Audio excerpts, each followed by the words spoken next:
రేవంత్ వచ్చినాక రాష్ట్రానికి పట్టబోయే గతి గురించి నేను కొంచెం ముందే చెప్పిన. తొందరపడి కోయిల ముందే కూర్చుందనంటే నేను ముందే కూర్చున్నా కానీ నా కూత అబద్ధం కాలే. పార్లమెంట్ ఎన్నికలప్పుడు వాడిన ఇవాళ రాష్ట్రంలో అదే పరిస్థితి ఉన్నది.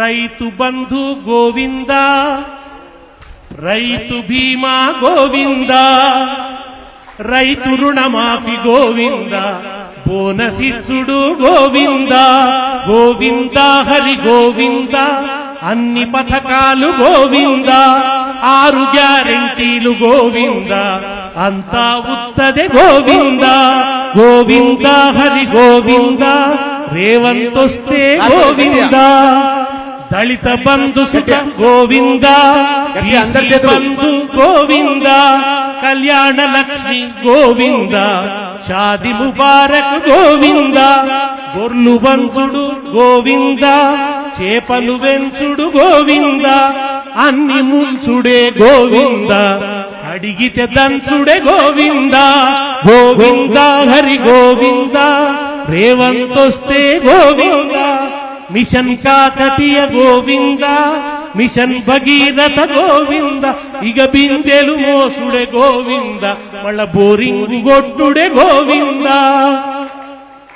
KCR kit Govinda, nutrition kit Govinda, పింఛను వెంచుడు గోవింద, ముసలోళ్ళ ఆశలు గోవింద, స్కూటీలిచ్చుడు గోవింద, ఇక లూటీ చేసుడే మిగిలింద, నీ అంగిలాగు సుత గోవింద, గోచిపాతగుడ గోవింద, ఛోటే భయ్యా గోవింద, బడే భయ్యా గోవింద, గుజరాతు చేస్తారట గోవింద, నిన్ను గుద్ది సంపుతారట గోవింద.